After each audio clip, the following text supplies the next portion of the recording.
¿Cómo ¿Por andás? allá? Buenas noches. Buenas noches. ¿Me Bueno, escuchan bien? sí, se escucha perfecto. Yo te escucho perfecto. Vamos a ver si Bárbaro. usted también puede escuchar. Cualquier cosa nos van a ir diciendo, ¿sí?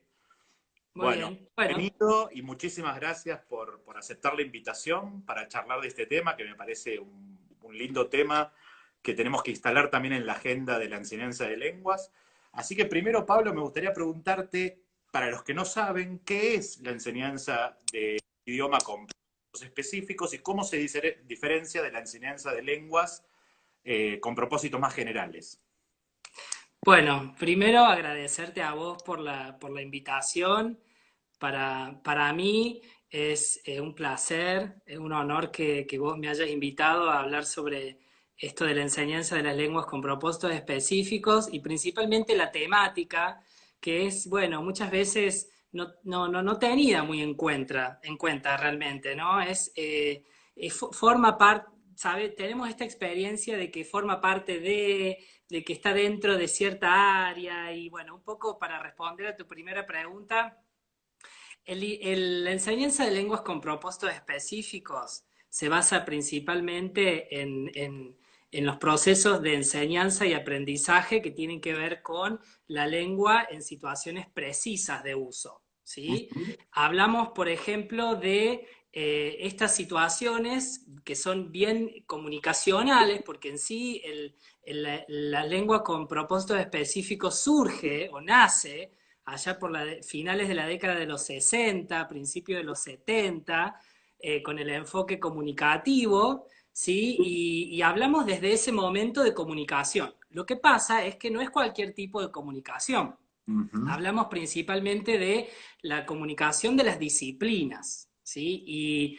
Y las profesiones. Está también, hay una de las grandes definiciones o lo que comúnmente podemos encontrar en cualquier foro, blog, lo que sea por internet, esto de que la enseñanza de lenguas con propósitos específicos es la lengua de los profesionales. Ajá. Algo que, claro, digamos, los profesionales en muchos ámbitos, ¿no? Digamos, los médicos, los abogados, entonces por eso tenemos diferentes campos disciplinares. Me, Tenemos me el inglés. imagino, me imagino, Pablo, que entonces el estudiante que participa en ese tipo de cursos es muy particular, digamos, difiere un poco del estudiante de... Es muy particular. Sí. Sí, justamente porque tiene necesidades específicas, que es a donde quería llegar, ¿no? Eh, Estos campos disciplinares, ¿sí? Que comentaba recién, dan inicio o hacen nacer a las diferentes lenguas con propósitos específicos. Hablamos, por ejemplo, de el inglés para médicos, el español para viajeros, el, el portugués del turismo, ¿sí? El inglés el inglés jurídico, por ejemplo, y así. Ahora, se diferencia de la enseñanza y el aprendizaje de las lenguas generales principalmente porque son diferentes contextos de enseñanza, son diferentes situaciones de enseñanza, ¿sí? Cuando hablamos de lenguas con propósitos específicos, hablamos de contextos institucionales, perdón, y contextos no institucionales, por ejemplo, ¿sí? Entonces, tenemos, por ejemplo, los idiomas que se enseñan en las diferentes carreras en las universidades, ¿no? Eso Bien. sería un contexto institucional. Entonces tenemos, por ejemplo, los cursos de lectocomprensión en lengua extranjera, portugués para medicina, inglés para los negocios y así. Y tenemos aquellas situaciones de aprendizaje y enseñanza que son no institucionalizados, que son variados. Por ejemplo, hablamos de los cursos para viajeros, los cursos para el intercambio comunicativo entre paciente y médico, secretaria que necesita redactar un email, ¿sí? Ahora, como estoy diciendo, tiene mucho que ver las necesidades, ¿sí? Estos estudiantes que tenemos nosotros en los cursos o en los programas de la enseñanza de lenguas con propósitos específicos, son estudiantes que no son parecidos a cualquier otro programa de enseñanza de idiomas más generales, ¿sí? Porque traen consigo ciertas expectativas, intenciones y necesidades que son diferentes a otros Y grupos, ¿no? un conocimiento muy importante de su disciplina, ¿no? ¿Cómo, Y un perdón? conocimiento de su disciplina. Bueno, justamente, si pensamos, por ejemplo, en contextos de enseñanza de idiomas con fines académicos, podríamos tener, sí, estudiantes con un gran conocimiento disciplinar, ¿sí? Eh, los estudiantes que tenemos, o que las características principales de cualquier estudiante de idiomas con fines específicos, tenemos, podemos mencionar, por ejemplo, que pueden o no pueden conocer sobre la lengua, ¿no? ¿Ah? Son estudiantes que, claro, que pueden llegar a tener conocimiento de la lengua como no. Ujú. Nosotros nos encontramos, y esto, bueno, es siempre anecdótico, nos encontramos con estudiantes que tienen, no sé, que han rendido exámenes internacionales y que, bueno, piden equivalencias, ¿no? Esto en el contexto de mi práctica pedagógica, que es en la Universidad Nacional de Córdoba. Bien. Eh, pero claro, estamos hablando de dos cosas muy diferentes.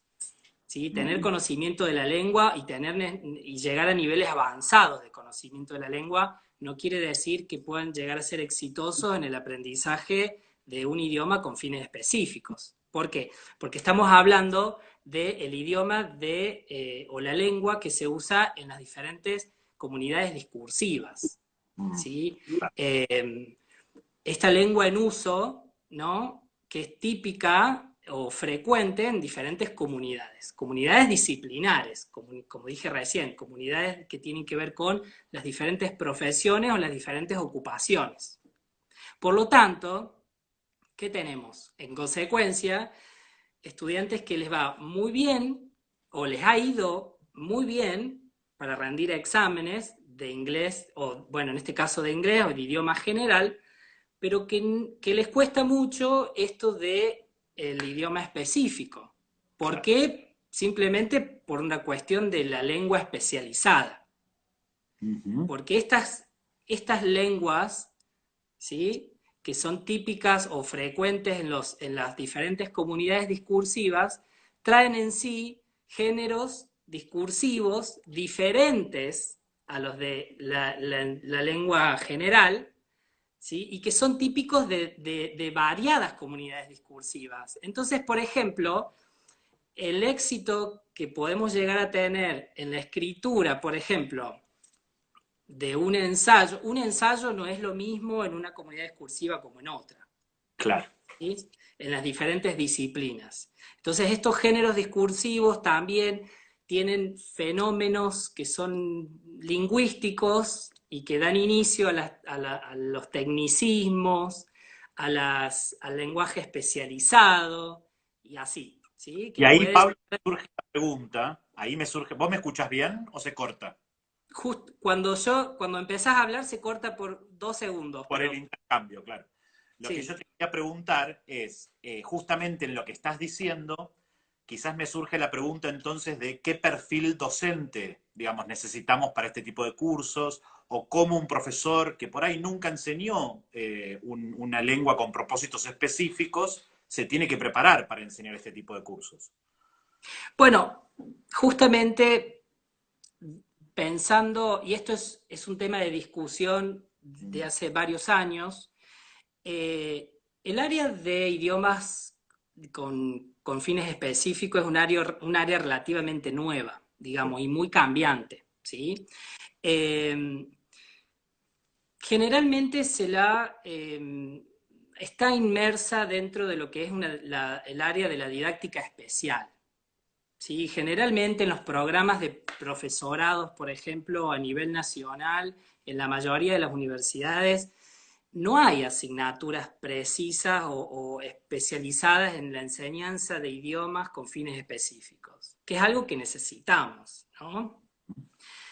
Por lo tanto, creo que no existe una formación desde el grado, digamos, que le permita a los docentes o a los profesores que inician sus carreras tener como un nivel de conocimiento sobre qué es enseñar con propósitos específicos, qué herramientas metodológicas puedo necesitar o cuento. Entonces, un poco el aprender sobre la marcha. Me refiero, digo esto porque es una de las grandes características de la mayoría de los docentes que estamos en enseñanza de lenguas con propósitos específicos. Aprendemos una vez que lo hacemos. ¿Sí? Esa es una de las grandes características. Otra característica es, o el perfil de estos docentes, tiene que ver con, o debería ser, ¿por qué no? Tiene que ver con la honestidad y tiene que ver un poco con esto de que muchas veces nosotros no conocemos los contenidos disciplinares, ¿sí? Y eso es algo a tener en cuenta siempre. Por lo tanto, hay un cambio muy, muy radical, un cambio muy fuerte en lo que es la enseñanza de lenguas con propósitos específicos a cualquier otra área de enseñanza, ¿sí? Porque tenemos que posicionarnos en un lugar donde hay cosas que no sabemos. Y que el No, alumno sí te puede explicar muchas veces. bueno, justamente esa es la alternativa, pero el docente, no sé, muchas veces está un poco reacio a esa idea de que entrar al curso con un espacio vacío y pedir ayuda para que, ¿sí? Esto está bien, es un enfoque, el enfoque colaborativo tiene que ver con eso y es una de las grandes alternativas que tenemos. Eh, Tenemos al docente especialista en la lengua, que es el que lleva al curso, ¿sí? Lo que conoce sobre la lengua. Tenemos al estudiante o al aprendiz que conoce mucho sobre la especialidad o el campo disciplinar y juntos tenemos que hacer algo, ¿no? Entonces ese trabajo en conjunto es el que es necesario. Pero bueno, muchas veces, digamos, hasta que uno se engancha en esto del trabajo colaborativo, viene formado de otra forma, viene formado de otra manera, en el que muchas veces uno entra al curso queriendo enseñar todo lo que sabe y encontrarnos con este espacio de que tenemos que llenar y pedir ayuda. A veces tenemos estudiantes que no son tan colaborativos y bueno, es un trabajo que requiere de mucho tiempo, ¿sí? Eh, sí, también me parece que una de las grandes características sí, que forma parte del perfil de los docentes de idiomas con fines específicos, es esta amplitud a conocer sobre las diferentes disciplinas. Claro. ¿Sí? Porque eso es transmisible. Digamos, no podemos pensar en un docente que no le guste el campo disciplinar, porque al ser esa parte la que debe aportarse a través de los estudiantes, nosotros tenemos que estar dispuestos a recibirlo, Claro. ¿no? ¿Qué pensás? No, no, sí, sí. Y me interesa lo que estás diciendo también en el sentido de pensarlo más en general, ¿no? A veces a mí me gusta en estas cuestiones dentro de la disciplina pensar qué podemos aprender, ¿no? Por ejemplo, qué podemos aprender de la educación no formal, qué podemos aprender de la enseñanza del inglés con propósitos específicos. Y quizás acá lo que siento es que tu punto central es aprender a escuchar qué necesita el alumno, ¿no? En particular Ujú, aprender también a traer la humildad cuando uno no sabe algo, decir, bueno, a ver, lo co-construimos. Y creo que eso también es válido. Si bien en lo que vos estás contando es central, es válido para en la sí, enseñanza sí, de la lengua en cualquier contexto, ¿no? O sea, por eso sí, sí. comparto totalmente. Sí. Ujú, Te iba a preguntar, tradicionalmente en las universidades en Argentina, vos nombraste hoy la lectocomprensión. La ujú, lectocomprensión tuvo como digamos, una dominancia fuerte durante mucho tiempo. ujú, Pero estoy escuchando últimamente que muchas universidades tienden a hacer cursos que no se limiten nada más que a la lectocomprensión, como que hay un viraje últimamente en los últimos años hacia cursos, digamos, que buscan cubrir todas las macrohabilidades. En ujú. principio, ¿qué pensás vos de esto? Y también te iba a preguntar qué rol tienen las macrohabilidades, digamos, la enseñanza de lo léxico gramatical. ¿Qué rol tiene todo eso en un curso con fines específicos?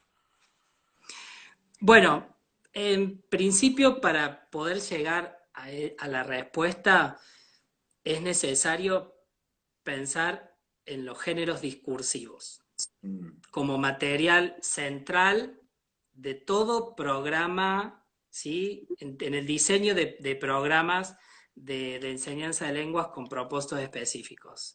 El material de entrada deben ser los géneros discursivos, ¿sí? Estos géneros que son funcionales a estas comunidades discursivas que te comentaba anteriormente. Y que tienen, por supuesto, un propósito social, ¿sí? Y que son efectivos, funcionales dentro de esa comunidad específica.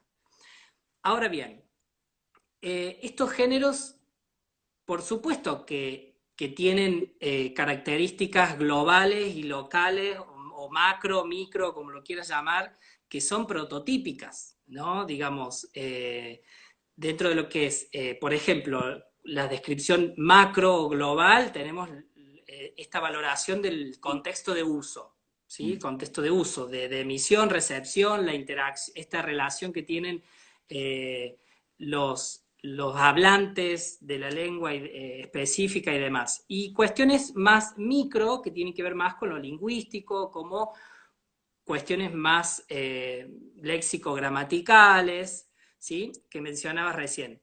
¿Qué peso tienen? Todo va a depender de las necesidades. Yo soy un creyente de que hay que dejar que los géneros, bueno, vamos a llamarles de ahora en más textos, ¿sí? Que pueden ser orales o escritos, entre comillas, ¿no? Porque Sí, hay sí. una diferencia entre géneros y textos y demás, pero le vamos a llamar a textos. Hay que dejar que los textos hablen, ¿sí? Hay que dejar que hablen y nos digan qué es relevante, ¿sí? Eso sumado a las necesidades de nuestros estudiantes, ahí tenemos la respuesta a lo que vos me estabas preguntando. ¿Qué Bien. función cumplen? Tienen muchísima función dependiendo de las necesidades específicas. Ahora, por ejemplo, pensemos en un ejemplo común. ¿De qué serviría, por ejemplo, hacer hincapié en promover la comprensión auditiva, ¿no? En estudiantes que rara vez pueden llegar a escuchar algo en lengua extranjera? ¿Sí?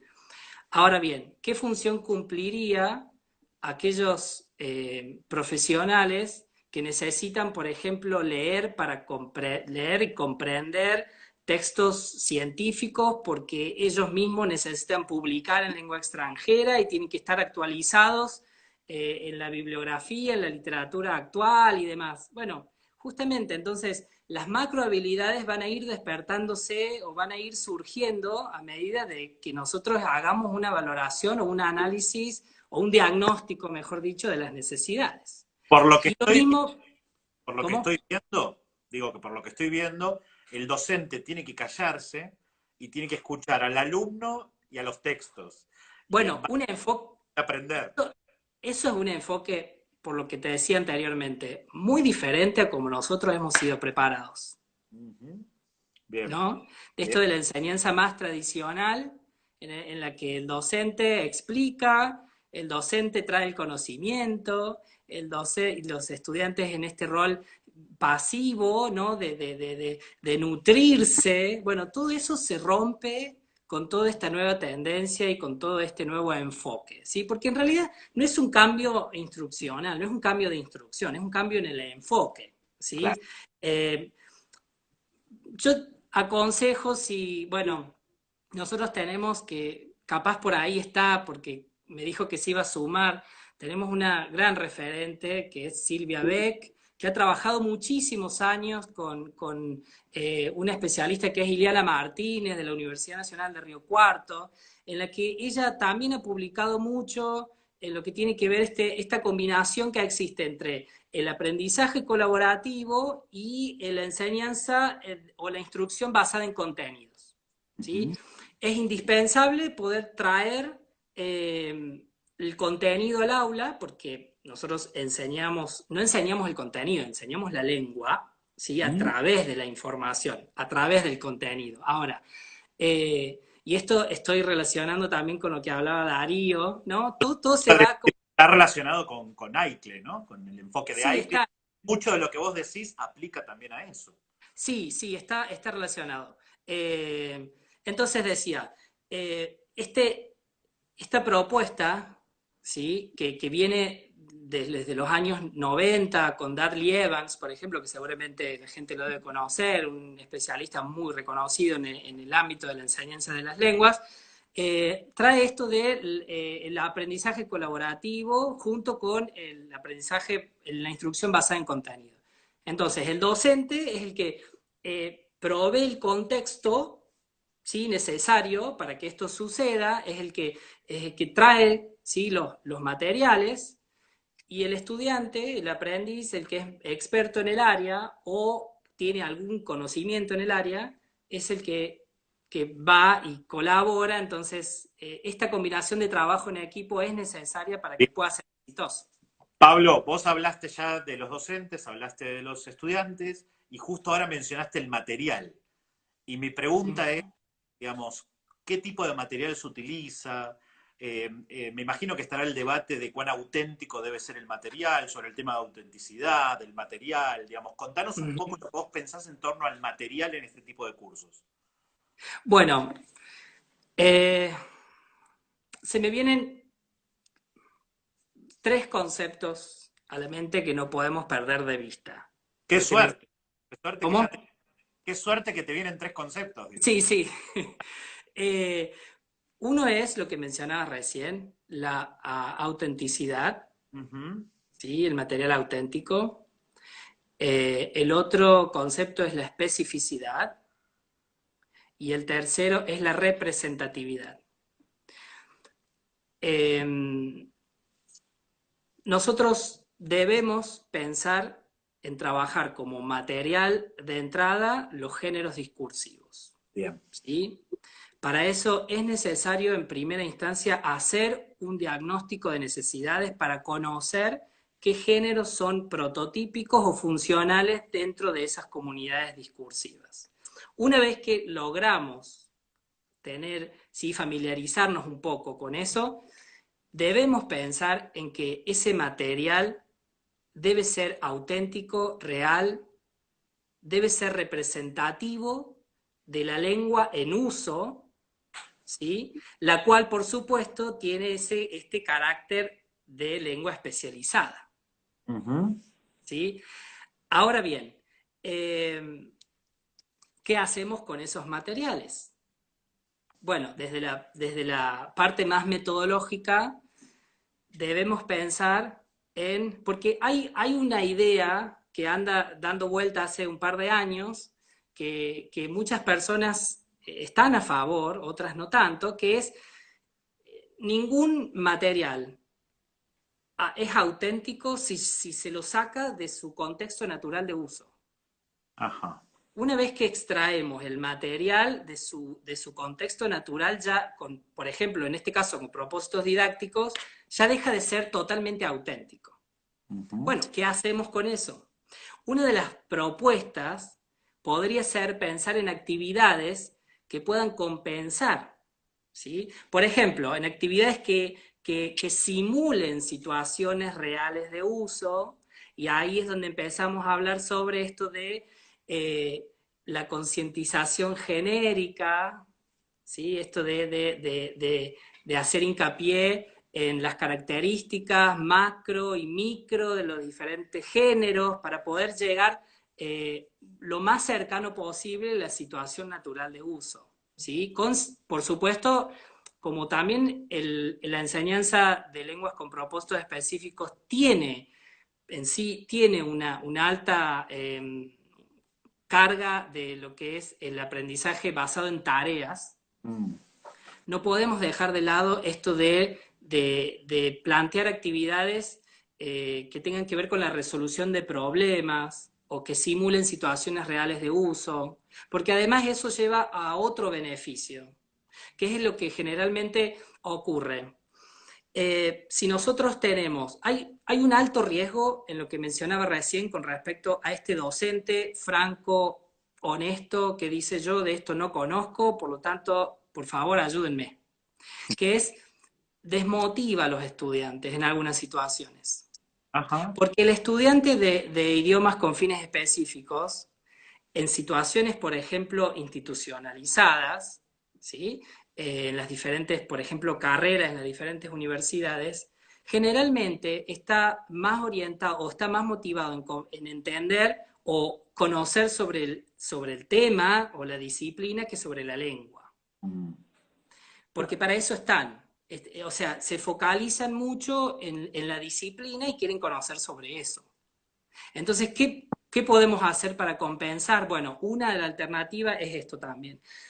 Poder pensar en actividades que sean motivadoras, actividades, por eso los cursos son de carácter muy práctico, Mm. ¿sí? Con actividades de resolución de problemas, de búsqueda bibliográfica y bueno, y así. Bien, muy bueno. Fuiste clarísimo, Pablo. Te Bueno, quería, me alegro. no, no, muy claro, muy claro, sí.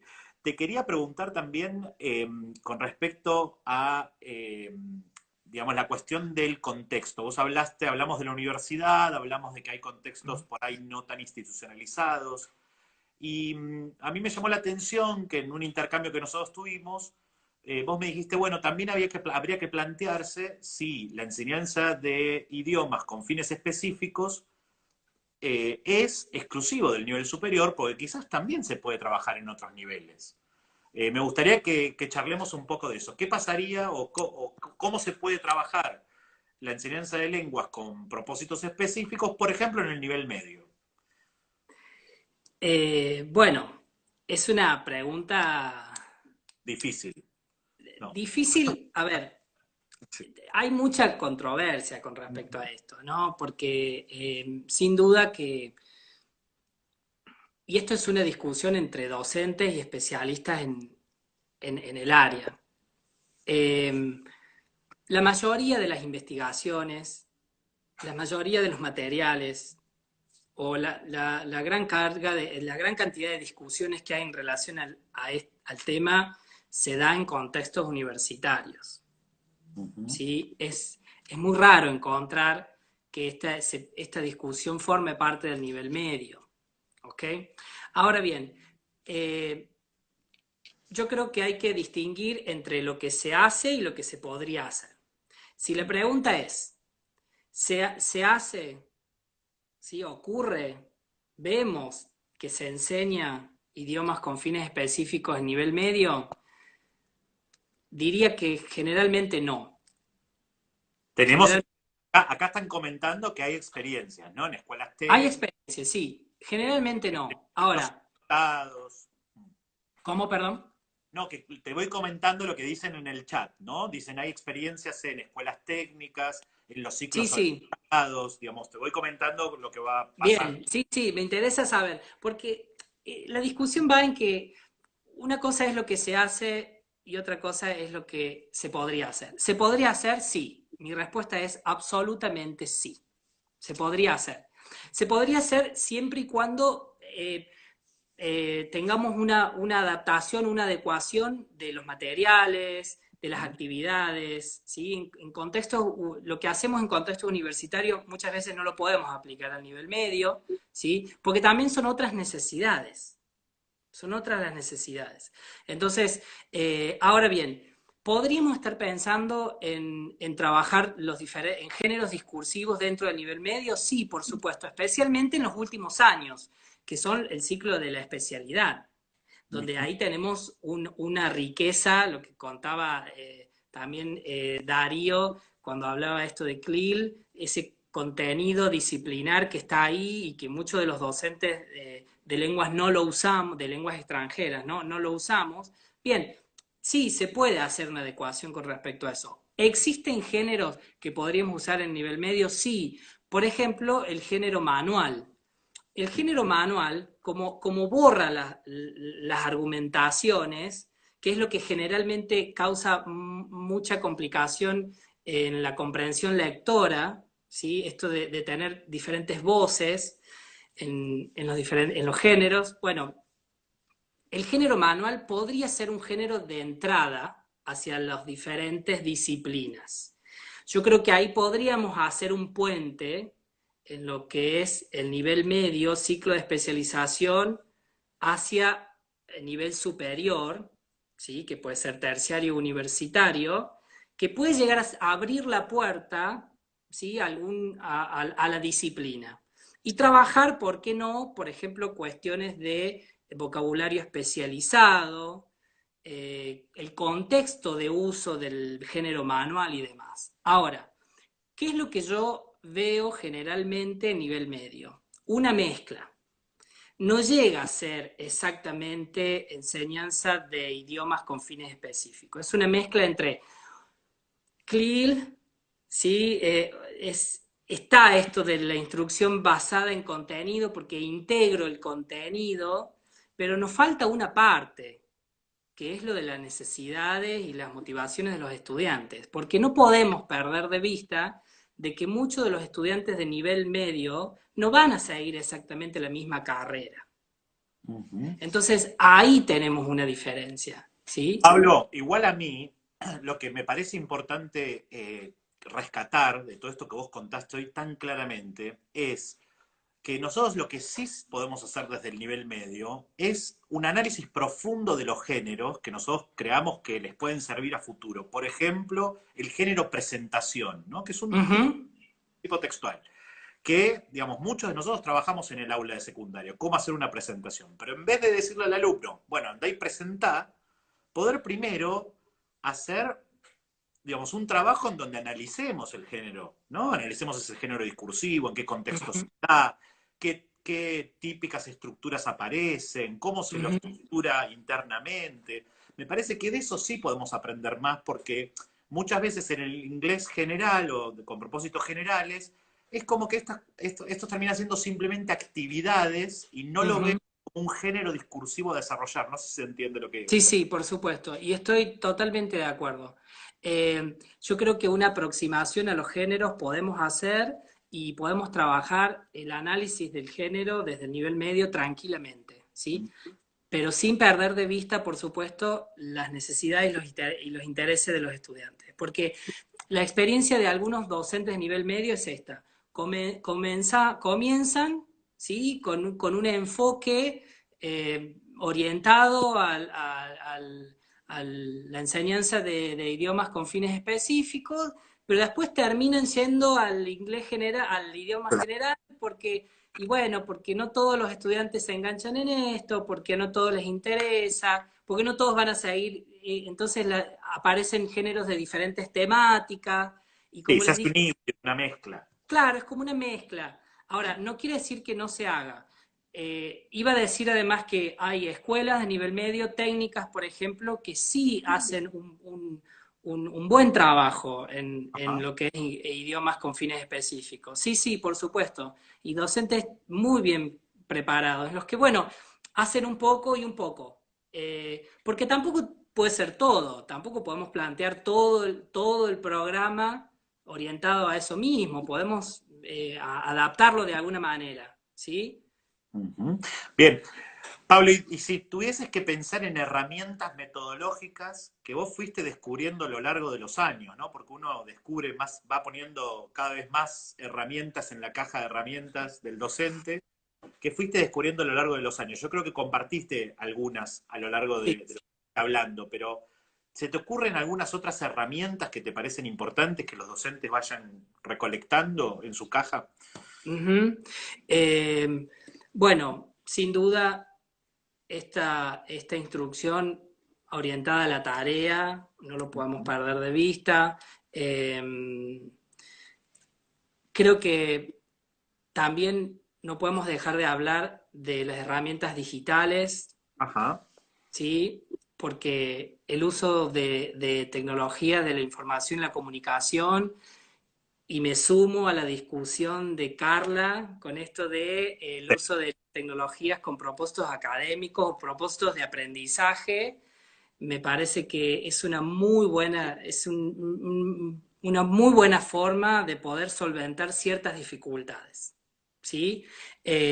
Los estudiantes se motivan mucho más cuando usan tecnologías y además, hay muchas herramientas digitales que están muy bien diseñadas para poder hacer un trabajo de bien específico, ¿no? Con propósitos específicos. Sí. Bien, bien, bien.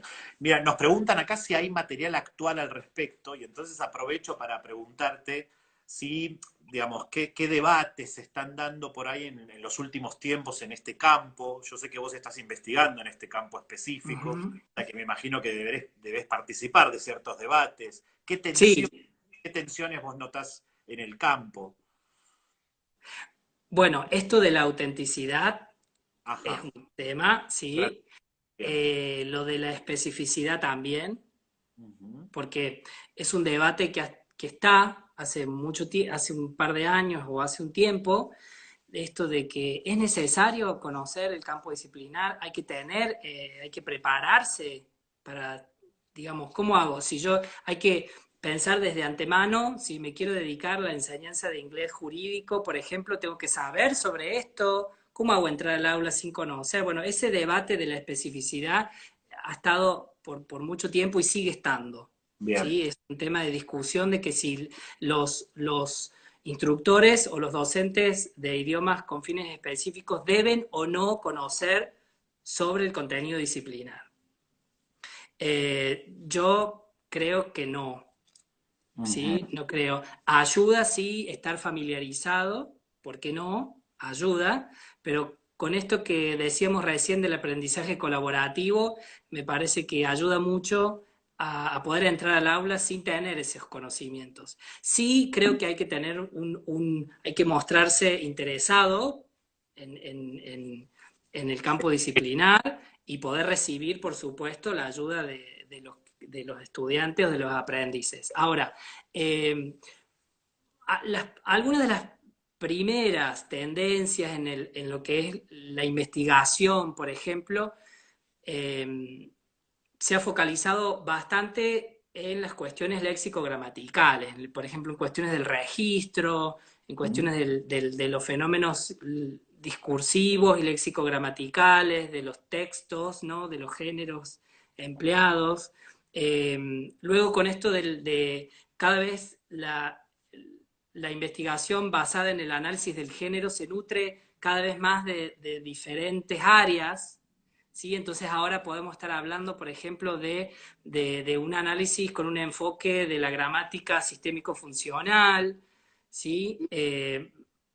Por ejemplo, o Pa- análisis de... Sí, Y en ese sentido, me gustaría si podés contar brevemente, porque creo saber que es tu especialidad, digamos que te estás enfocando en esto, ¿qué es la lingüística de corpus o por qué vos bueno, trabajás?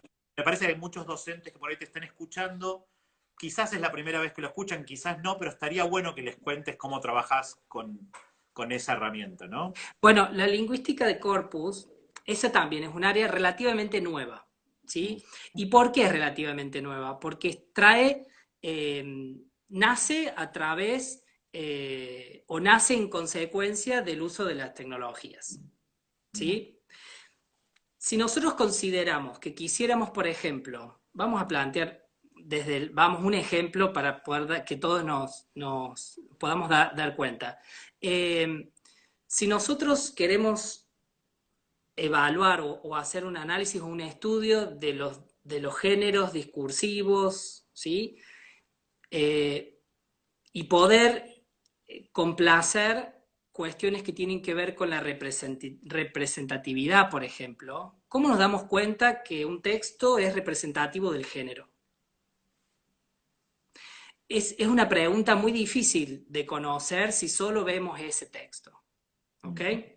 ¿Cómo nos damos cuenta que es representativo? ¿Cómo podemos generalizar diciendo que un fenómeno prototípico o un fenómeno lingüístico de ese género es, por ejemplo, la voz pasiva, como para dar un ejemplo? Claro. Ahora, porque aparezca en ese texto no quiere decir que aparezca, ¿sí? Entonces, la lingüística de corpus vino a dar respuesta a eso. ¿Por qué? Porque la lingüística de corpus lo que hace es analizar grandes cantidades de textos.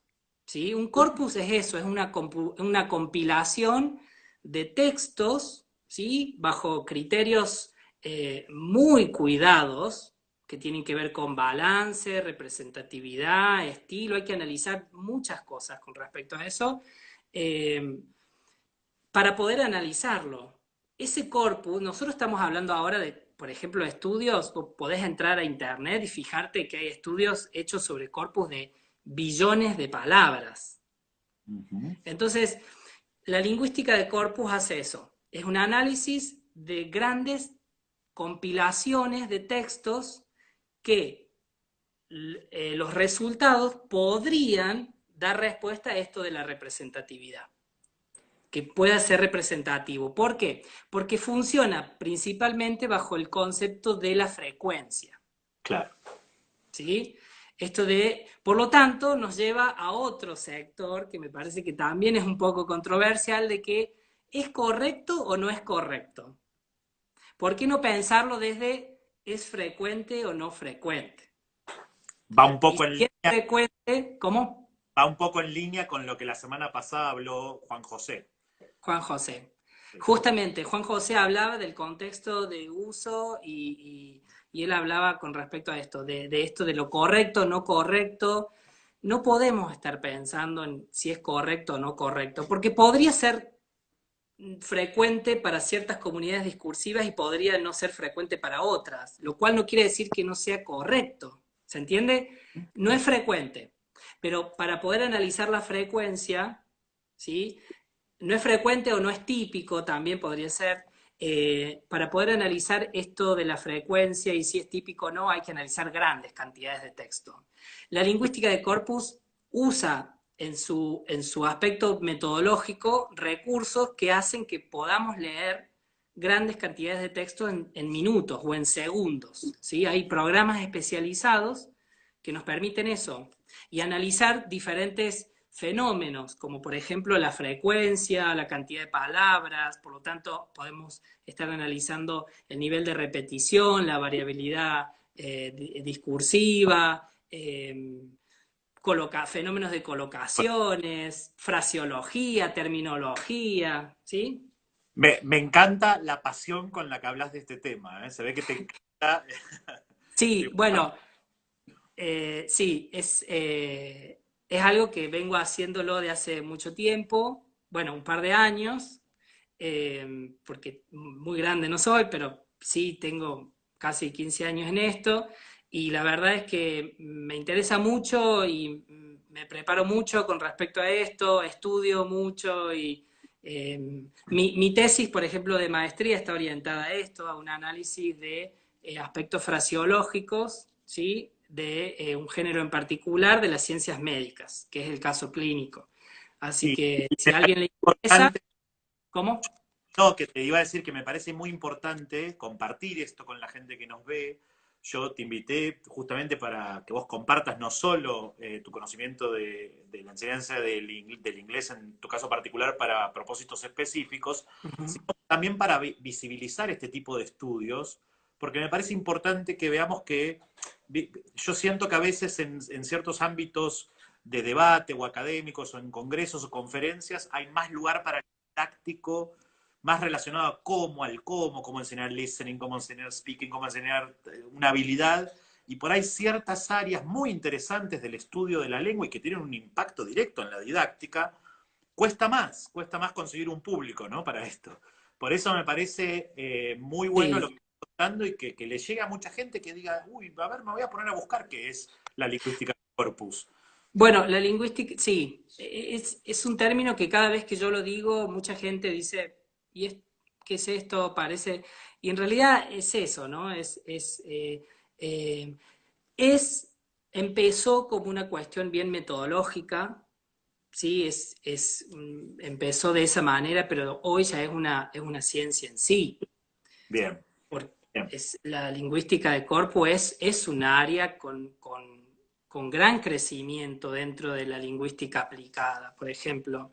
Y si bien en Argentina no está del todo explorada, o por lo menos en algunas partes de la Argentina no está del todo explorada, sí tenemos grandes trabajos realizados en, en lingüística de corpus, ¿sí? Bien. Que han hecho ciencia y han sido publicados en las revistas internacionales más prestigiosas y conocidas. Quien quiera Pablo, saber más puede escribirme, sí, comunicarse conmigo, no tengo ningún sí. problema. Bien. Pablo, te voy a hacer una pregunta y te voy a dejar un minutito para que la pienses mientras yo anuncio algo que dije al principio, pero lo quiero repetir ahora. Dale. Mi última pregunta tiene que ver más que nada con qué conceptos vos querés que la gente se quede de la charla de hoy, ¿no? Me gustaría que respondas eso. ¿Con qué conceptos querés? Yo siempre en general le pregunto a los invitados eso, ¿sí? Pero Bien, mientras vos pensás y vas preparando la respuesta, dale. le cuento a la gente que vamos a alargar una edición especial, varias semanas vamos a tener ediciones especiales que no van a ser en vivo por Instagram, sino que vamos a anunciarlas en el Instagram y van a estar publicadas las entrevistas en nuestro canal de YouTube.